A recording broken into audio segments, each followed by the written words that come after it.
Greetings, everyone. It's great to be with you. Great to be learning with you once again.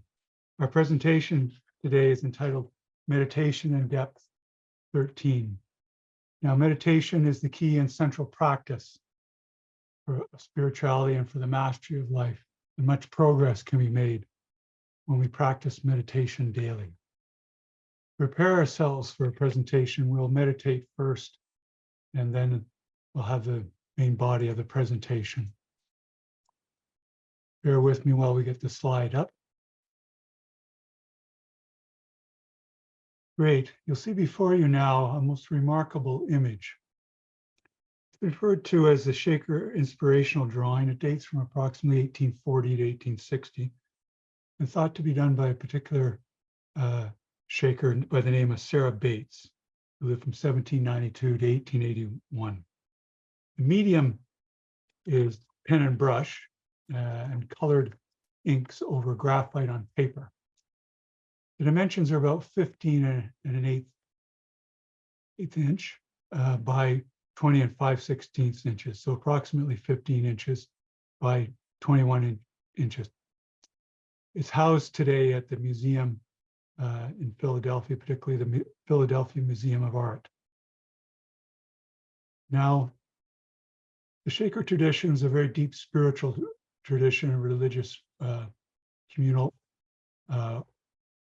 order. The Rosicrucian Order Amorc is not a religion, but we learn and have great insights about religion through our teachings of the Rosicrucian Order, including the laws and principles that were taught in our weekly monographs. And we know that there was a time period in the 19th century that Shakers, particularly women, would draw quite wondrous works. And sometimes they were on heart shapes, and sometimes they were on rectangular shapes of materials or rolls like the ones we see before us here. In that tradition, visual imagery was not strongly emphasized, and they weren't typically not to put up pictures on walls in the communal dormitories where they lived and so forth. But for a period, it was more alive and happening. And we know that many of these were referred to as tokens or gifts that be given to a particular individual.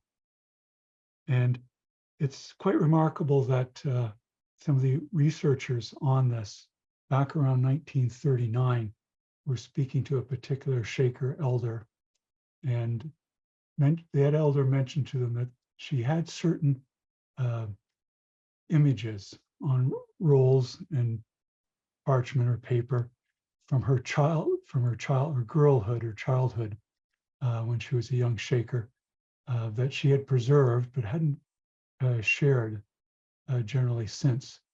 And those researchers were in awe when they saw works like this and other ones, and it began an area of scholarly study. And we're fortunate that the Shaker elder, when she was showing these to the researchers, viewed it as a test to see how they would react and know if the world was ready to see these spiritual conveyances. For the young women and other and various Shakers that had these visions, when they would then work in a very detailed way that you can see here to portray what they had seen. And I zoom in here a little more, you can see the wonderful detail that's on this work, using various biblical imagery and imagery that would be associated with that person. For example, some were very knowledgeable of sewing and stitching and doing blankets, and they would use some of that motifs in their work. Now this one work that you're seeing before you here, if you're seeing this all-seeing eye or the eye of wisdom, we know eyes is being used in profound ways throughout mystical symbolism. In our Rosicrucian lodges, we know about the eye of Horus, for example, and some particular accoutrement. Here we have the eye of wisdom looking before us, but also as we grow in our wisdom, it's us looking out into the world. It's rather interesting in this regard that the creative director of advertising and sales promotion, William Golden, and the graphic artist, Curtis Wees, applied the eye motif and shaker images such as we see before us for the CBS television network logo, or we call the eye symbol, starting in 1959. In a way, this reminds me of a conference that's some of you were at. It was entitled Hidden in Plain Sight, the Influence of Western Esoteric Movements on Modern Thought conference that was held at Rosicrucian Park in San Jose, California in 2010. A similar theme. We'll go back to the overall view here from those details, and you'll see certain remarkable features of this. We're moving from the finite world to the infinite world, as we'd say, or finite plane to the infinite plane, as we'd say in the Rosicrucian mystical tradition, or the outer world to the inner world. There's various concepts here that have to do with the Shaker theology, and they had their spiritual leader was Mother Ann, who they viewed early on as a female form of the Christ, of which Jesus was the male form, the Master Yeshua was the male form. So they applied the law of duality in their spirituality, and you'll see that applied here with the two doves descending, and here the great eye of the one Godhead, or the cosmic mind. There's various other remarkable elements in this that I'll let you consider. It reminds me that of past Grand Master Raymond Andrea, who mentioned that we need to recognize truth and whatever form it takes. This is what we see before us here. It behooves us in aiding our evolution to always be on the lookout. Just as that wise Shaker elder was looking to the researchers to see if they're ready, and the world was ready to see such conveyances of spirituality. You know, the outer self will convey the sense impressions to us. And you may even feel a tingling in the spine as the autonomic system responds, and the master within will recognize the underlying meaning. Then we make that important step from perceiving to conceiving. We must do throughout our lives. And as we grow in maturity, we move more and more and able to conceive all that we're perceiving. Also, it's important to get different angles and perspectives through contact with the culture of our upbringing, part of the reason we incarnated in our particular culture, but also of other cultures on the same underlying truths, the one body of humanity and the one universal soul. Seeing things from that different perspectives gives us a greater sense of the whole of that, of the underlying truth. In this manner, the outer self increasingly absorbs the universal perspective. The master within, the divine within us, is already there. Then we can be fully ourselves, fully conceiving what it is to be a human being at one with the one.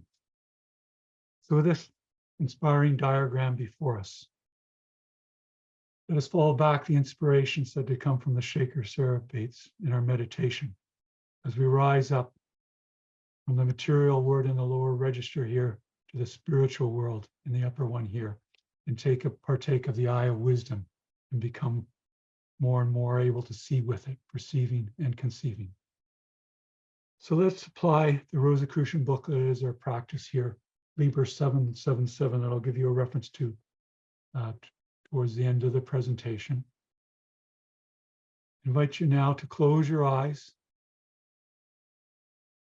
And if you're seated in a chair, have your spine upright so you can breathe in an unencumbered way. You have your palms in your laps facing down, knees at right angles, feet flat on the floor about 8 inches apart. So the holy temple of the body connects with the holy temple that is the temple of the earth. And soon we'll rise up into the temple of the cosmos and the very temple of the divine.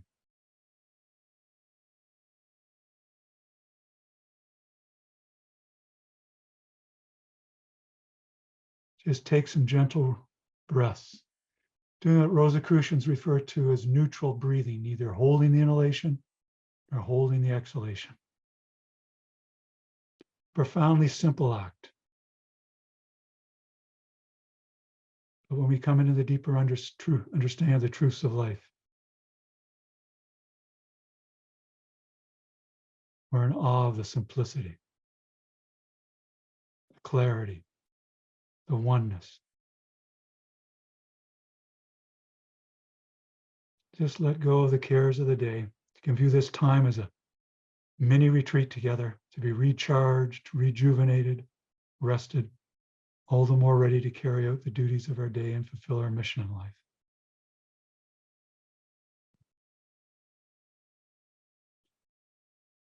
Each meditation period we have has its wondrous and tonic immediate effects, but is all part of a great cumulative effect, somewhat like a sponge soaking up water. As we feel the increasing equilibrium, imperturbability, re-energization of the meditation, our sense of the presence of the divine within, the master within, which is our true nature. We absorb that more and more. We identify more and more with the master within, our true nature. Building day after day. A new attitude, a new way of seeing things, a greater maturity. We increasingly grow into it. This is the greatest adventure on the mystical path. All other adventures, whether it be climbing K2 or journeying into outer space on a spacecraft, or going to the deeps, the oceans, whatever the adventure may be, is on the way, by the way. This much greater adventure, which is at the heart of them all. The movement on the mystical path, the full maturation of the human being. Merging our minds with the cosmic mind.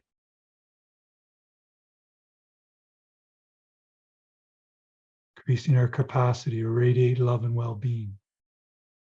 To be of service. Alleviate suffering in the world.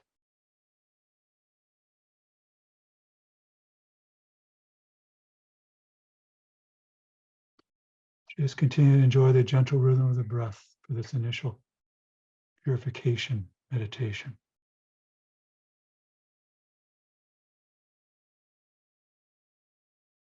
Now let's generally recognize that fundamental activities of the human being are breathing,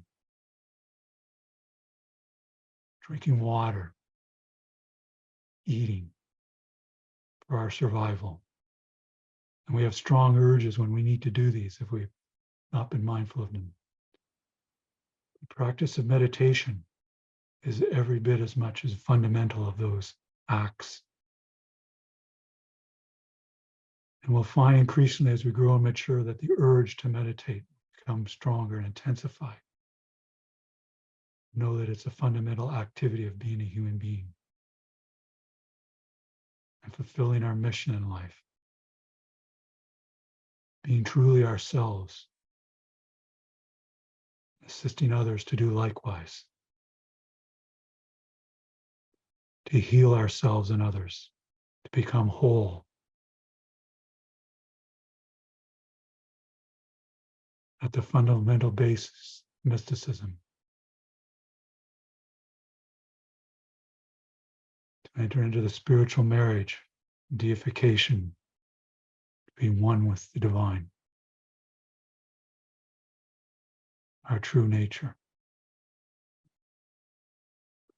All this is part of the simple activity of concentrating on the breath. With the incoming of the breath, the vital life force, flowing and moving throughout our body in a wondrous way, experience the increasing presence of our true nature, the divine within. With each exhalation, which I invite you to prolong, we'll have a relaxation response to the stimulation of the great vagus nerve. Relaxation and equanimity is crucial for healing to take place.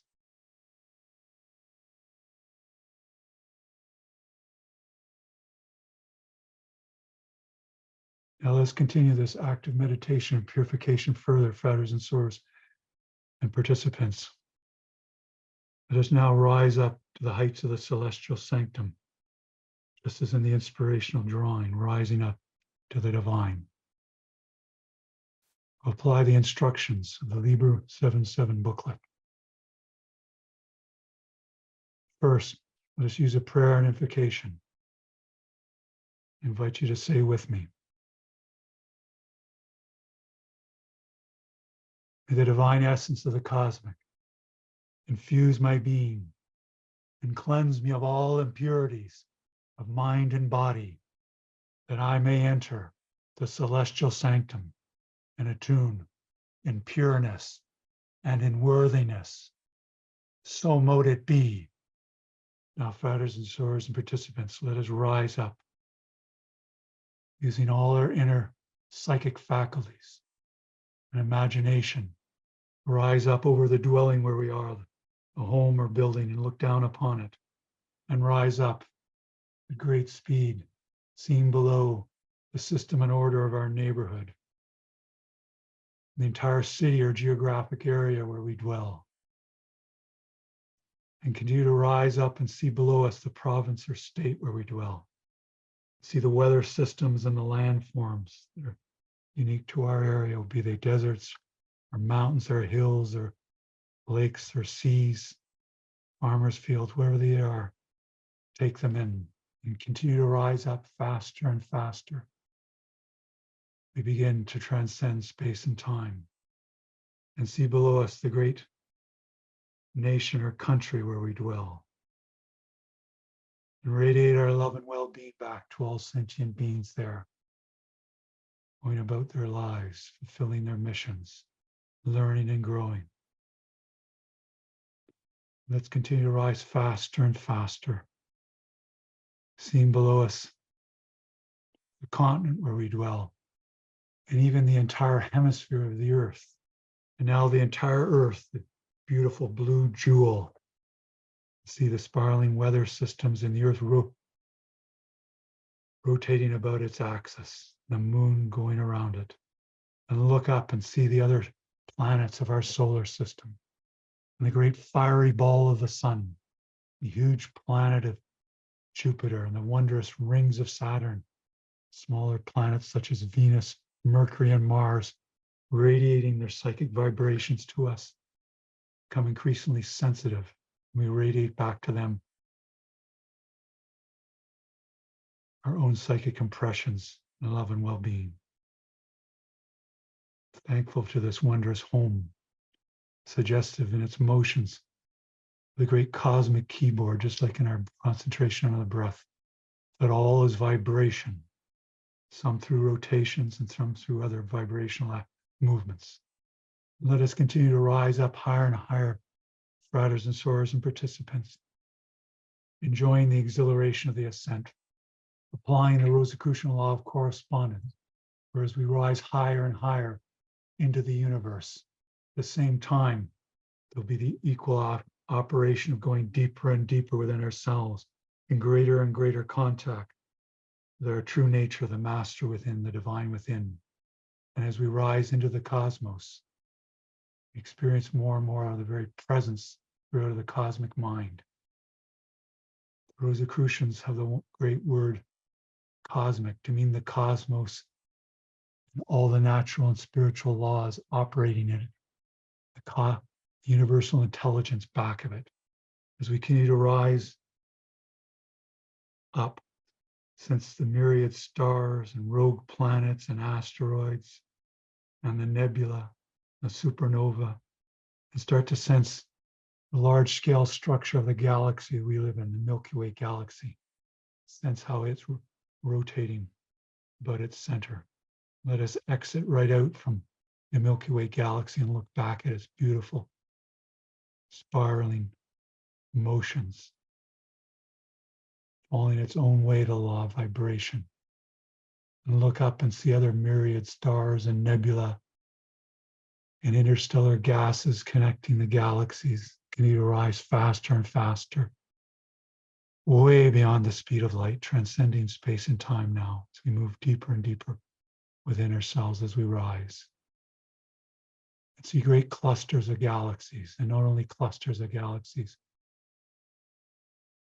but they are formed together in units revolving about a great axis, a supercluster of galaxies.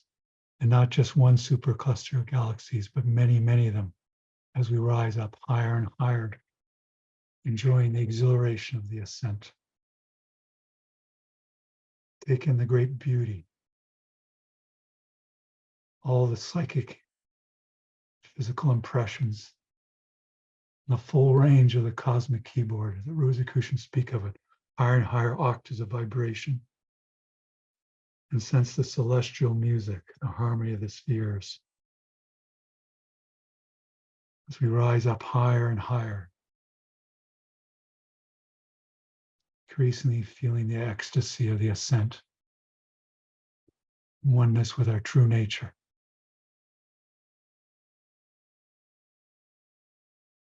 Where we've been all along, just a matter of realizing it.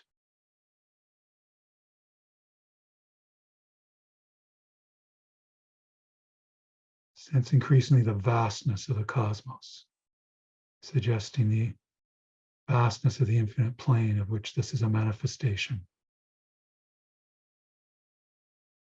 Increasingly, I think you'll find that you can sense the entire cosmos as a whole, revolving about a great cosmic axis spoken of since antiquity by mystics and philosophers. Hence this stupendous action, this great revolution, just like our lives revolve about the axis of our spine, and the earth rotates about its axis. So the cosmos rotates about a great axis. Increasingly sense the presence of that cosmic axis and zoom towards its midpoint, way beyond the speed of light. And when you come to that midpoint of the cosmic axis, slow up and dwell there for a time. And we'll apply further the instructions of the booklet, Liber 7, 7, 7. Look all about you and you say the stupendous harmony and order.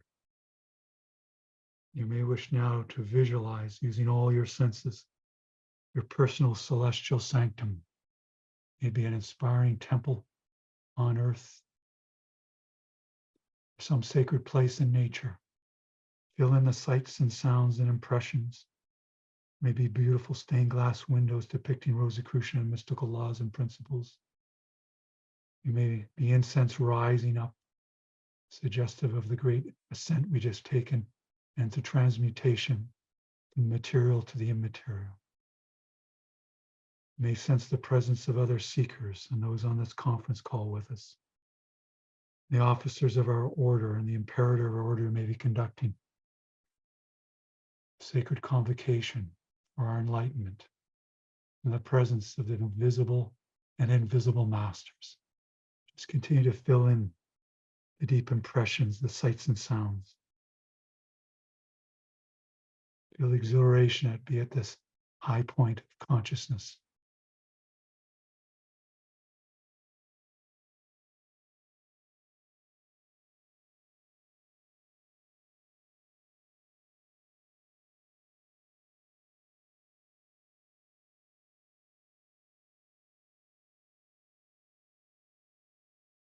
And when you've filled in your visualization,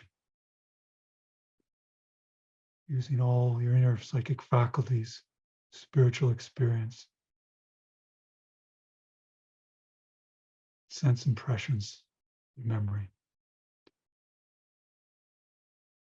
Just let go of your visualization, assured that you're dwelling in your sacred celestial sanctum, the center of the cosmos, the center of your being. So we apply the law of silence for a period now. Experience whatever comes forward for our edification. Just can recently surrender and be receptive to the divine within.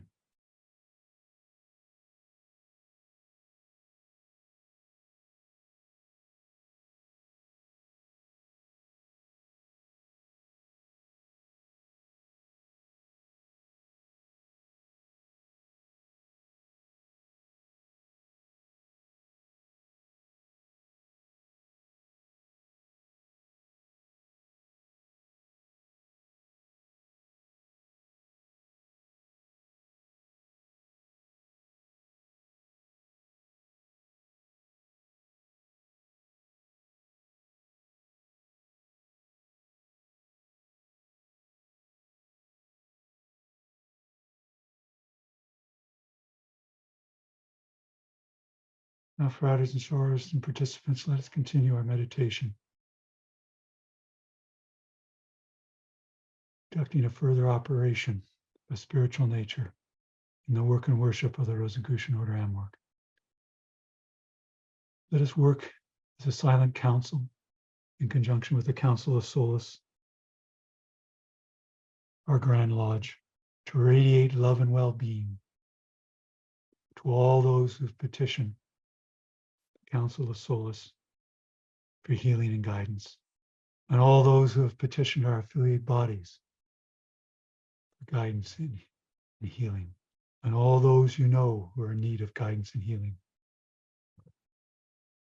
and all sentient beings throughout the cosmos who are in need of guidance and healing. Radiate love and well-being from the depths of your nature, the divine within, the center of the cosmos, the center of your being. Just let it flow out. A great gushing of water or a great radiation of light, love and well-being. The healing action, the law of service. Just let it flow at a tremendous rate, just like we rose up to the heights of the celestial sanctum at a tremendous rate. Increasingly, let the divine within take over in the radiation. At a certain point, I think you'll find you need to no longer make any conscious effort. It will continue and it'll speed up even, and you'll know you're making contact. As that happens, just continually surrender to the divine within and this spiritual operation.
Soon we'll formally conclude this period of sending metaphysical aid, but we'll continue our meditation.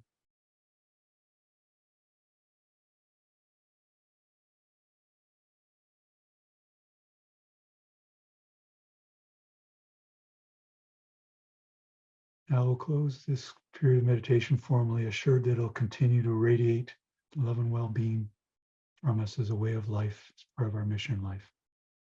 And say together, if it pleases the cosmic, it is done.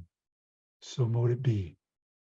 Now let us continue our meditation a while longer, increasingly surrender to the divine within, merging our minds with the cosmic mind.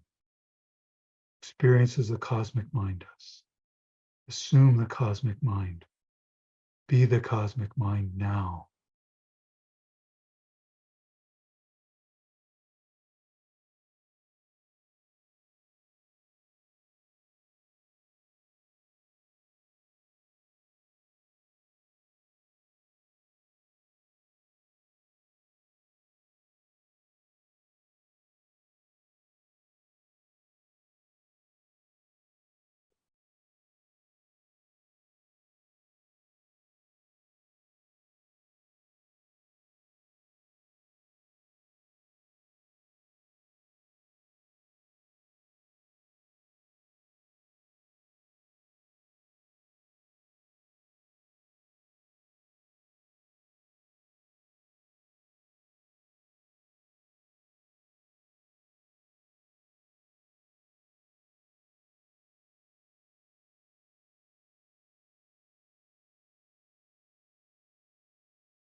Now, fratres and sorors and participants will formally conclude this period of meditation shortly.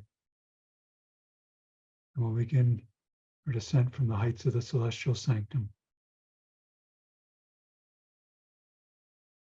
May I wish to express gratitude to all those who have taught you well, to all those who have loved you unconditionally, to all those who have sacrificed your health and healing and growth. Now let us begin our descent, moving at tremendous speed way beyond the speed of light, beyond superclusters of galaxies, seeing the myriad stars and clusters of galaxies and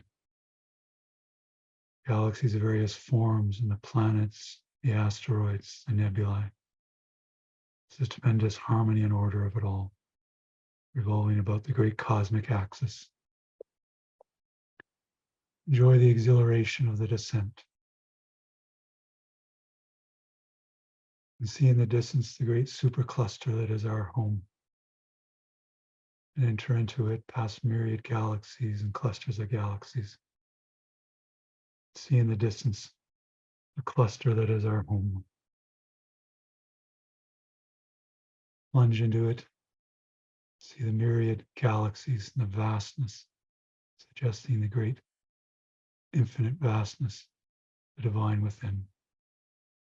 See in the distance the Milky Way galaxy, its beauty and wondrous form, bringing awe to our mind. Let us enter into it, pass by myriad stars, enjoying the continuing descent. See in the distance the star that is our sun, the elliptical orbits, the planets about it. Come back to the beautiful blue jewel of the earth, our wondrous home and temple. See the hemisphere where you left off, continent where you dwell, great nation or country that is your home. Now your province or state. See the geographic area or city or town where you left off. Let us say together as a final prayer and invocation.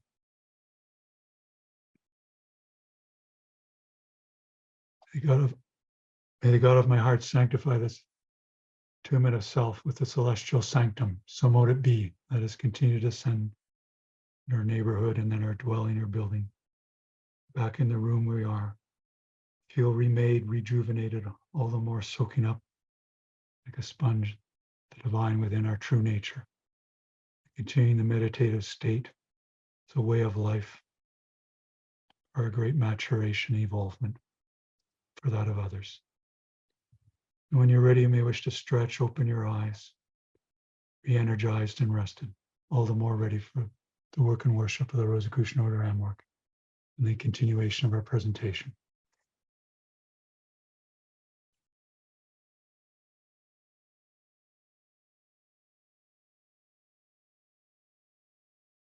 Great, thank you, everyone. So we'll continue on our presentation, meditation in depth.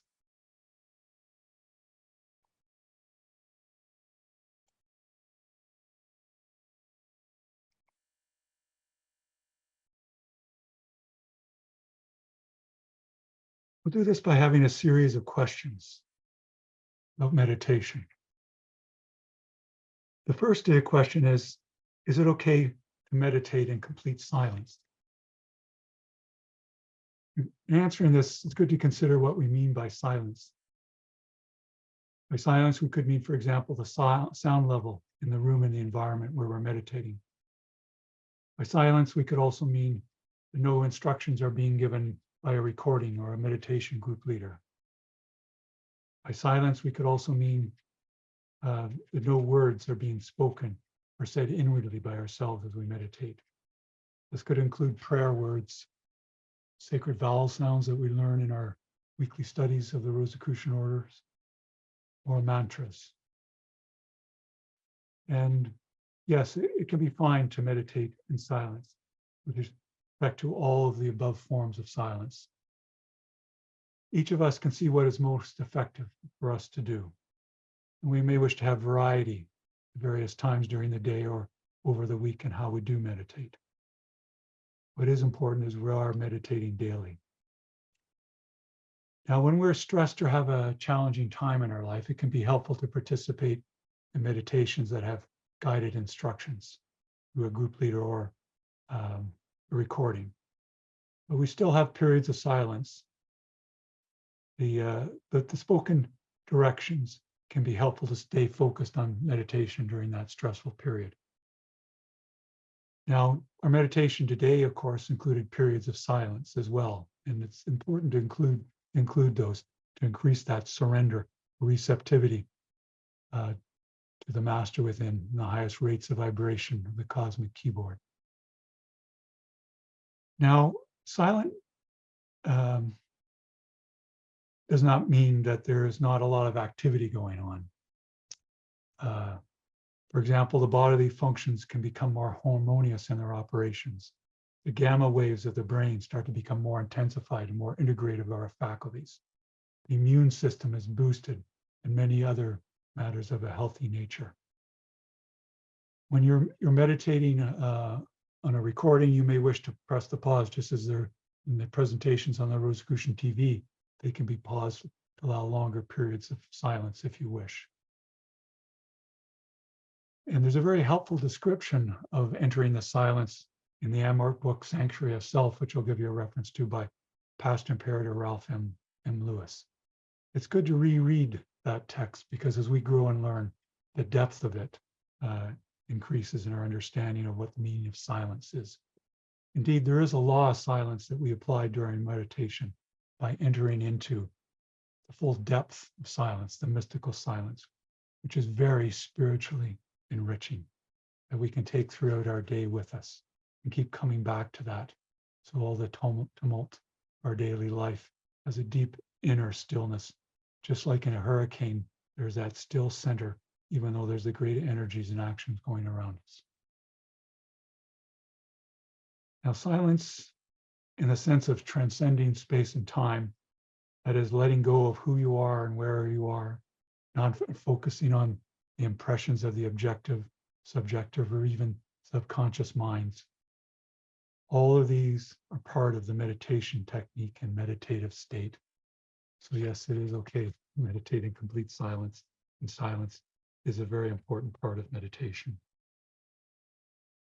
Another question we'll consider today is, can meditation help us experience depth in living? And again, the answer is yes. Meditation, in fact, takes us deeper into life. I know you've been experiencing that in a wonderful way. Now, just like with the word silence, there can be different meanings of the word depth.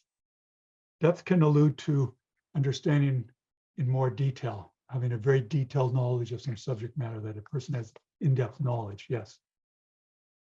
Also, depth can mean in profundity, understanding and fully conceiving what's been conveyed.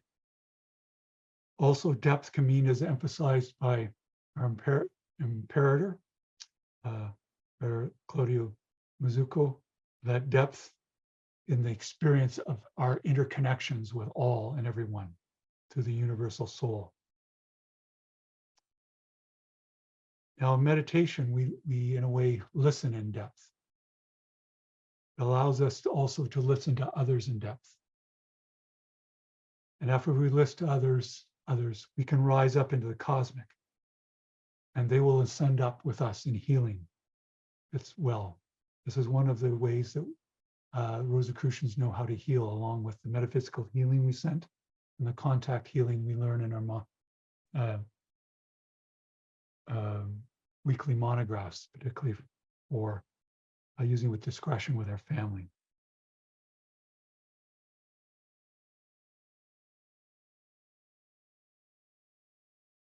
Now, depth is also of these types is instilled through meditation. The personality is deepened as we soak up the divine within. We have increasing intimations and identification with the master within, which can be used in many ways to guide our service and what we say and do with others. Our capacity to understand others with compassion comes with this increased depth. Not only do we understand others more, but our capacity to show kindness and give love and sense the underlying what is underlying unspoken and what they're conveying to us. And we can respond more accurately, precisely, accordingly.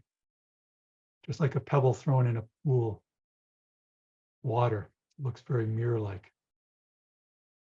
In this manner, a great deal can be concerned very quickly and from very little. You know, each day we're called to drink from the deep well and be replenished in wisdom, uplift, and guidance of the divine within. And that's part of experiencing of this depth.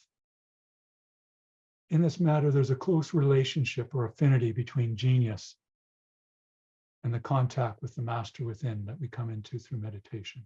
Sometimes during the actual period of meditation, formally, yes. And sometimes it's what someone will say to us or something we'll see, some impression we'll get, just like Sarah Bates in doing that artwork or that token or gift that I showed you at the beginning of our presentation today.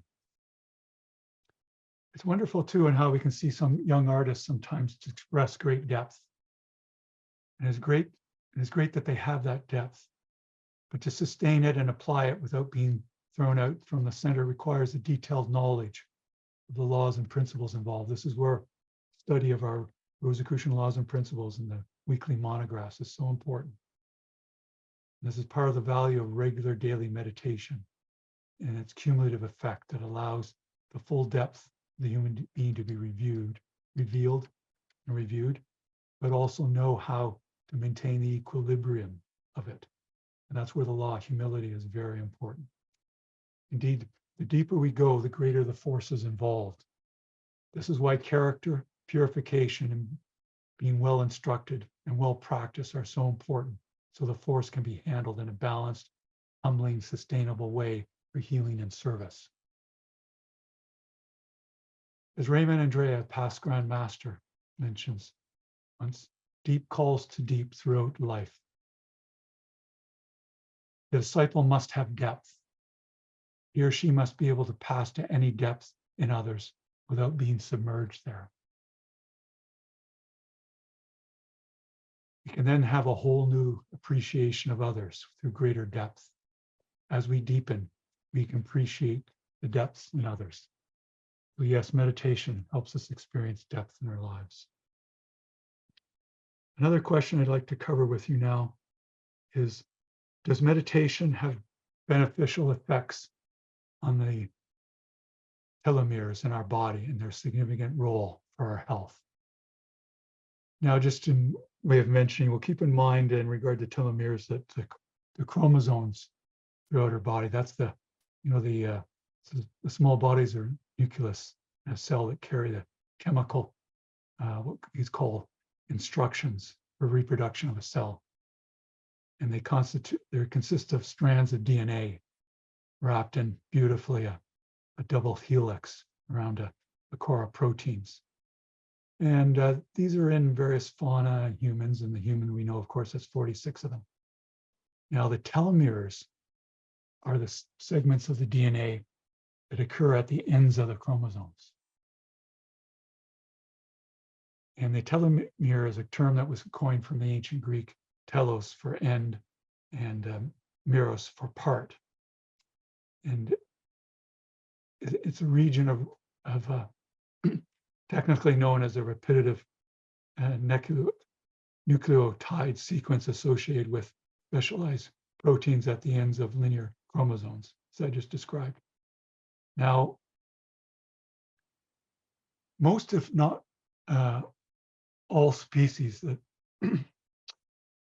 have these telomeres to protect the terminal regions or the ends of the chromosomes, as we do, and protect the DNA there from progressive degradation and ensure that maintaining the integrity of the chromosomes by preventing the DNA repair system from mistaking the very ends of the DNA strand from a double helix strand break.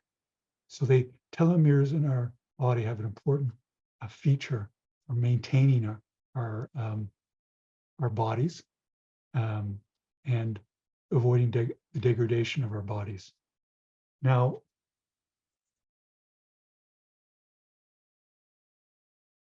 the scientific evidence that meditation helps have wide-ranging health benefits is extensive and growing. I've been involved with various colleagues on that in peer-reviewed studies including randomized control trials. And some scientific studies do indicate beneficial effects on the telomeres in our bodies, which would be of remarkable interest because it would mean a significant healthy maintenance of our bodies as a holy temple. Interestingly, meta-analysis, and I know some of you are quite familiar with that terminology, is that means doing an analysis that is a systematic review that combines results from multiple studies to try to get a bigger and more accurate overview. They've not been definite on this matter, though, but they do recognize the need for more studies. So this is part of the exciting things that are happening now with scientific studies of meditation, things that the Rosicrucians and mystics have known for centuries about the wonderful healthful effects on the Holy Temple. More on this health theme too. I want to do a little more questions before we finish up. On this health theme too, can we integrate meditation with other health treatments? And the emphatic yes. The Rosicrucian Order AMWORK recommends that we seek the services of qualified health professionals whenever needed.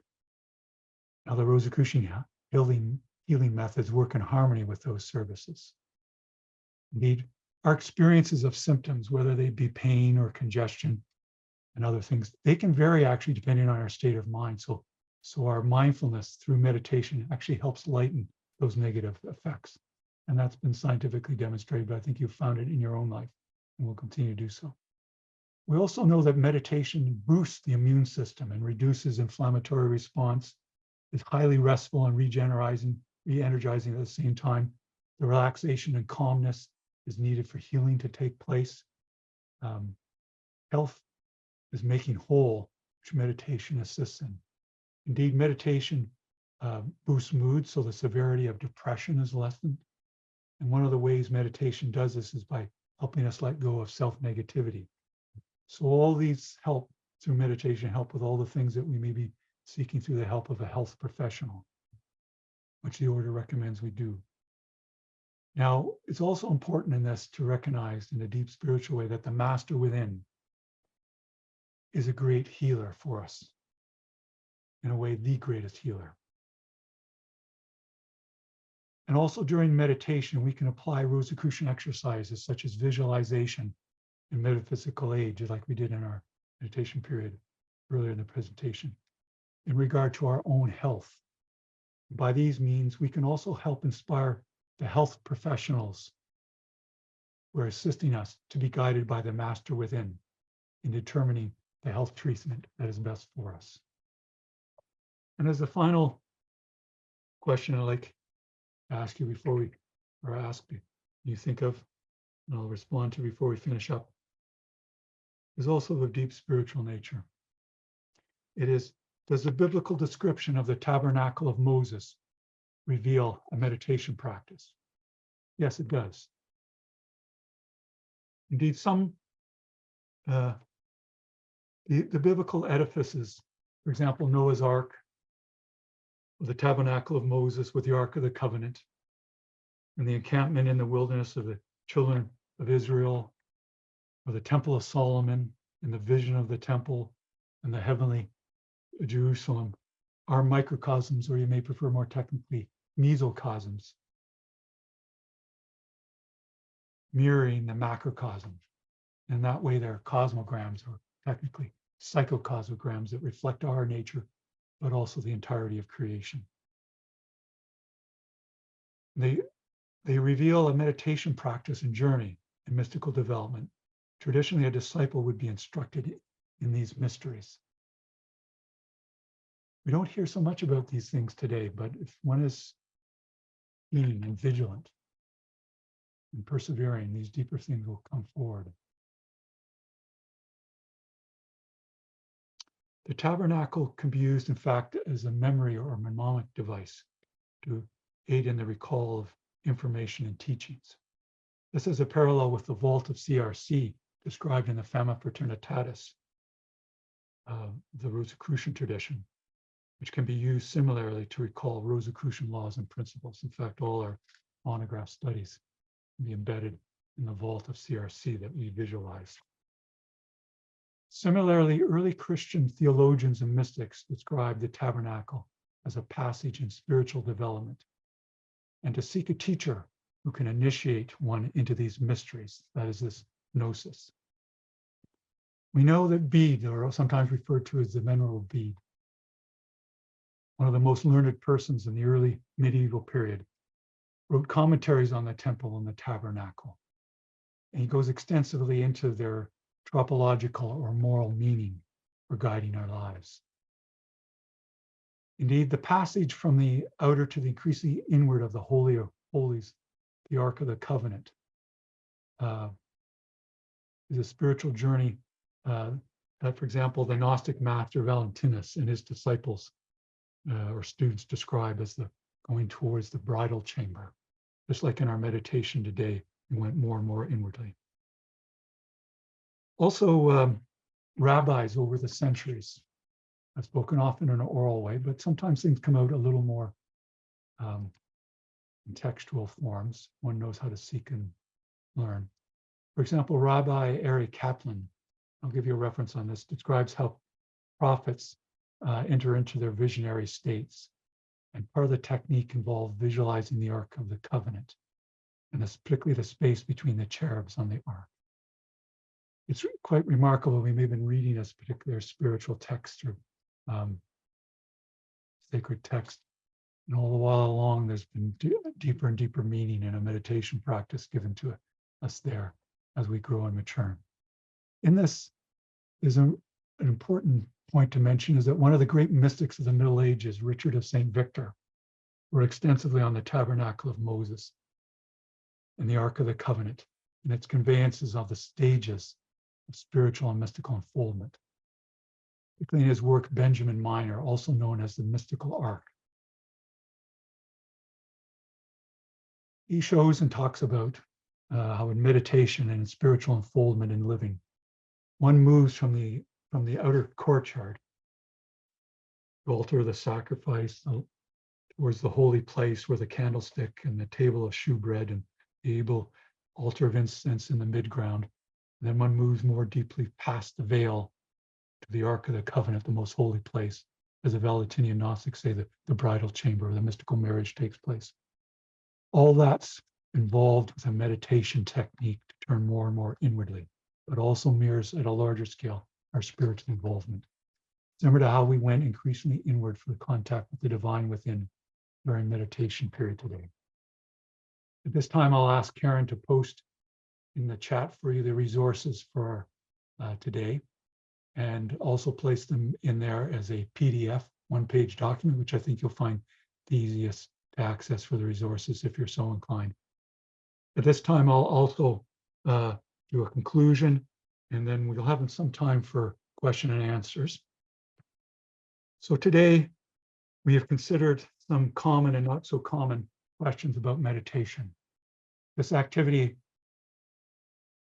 helps us rest well, be calm, concentrate well, be re-energized and heal. Indeed, meditation makes for the most direct and sure-wise counsel in our daily lives and increases our well-being and capacity for service.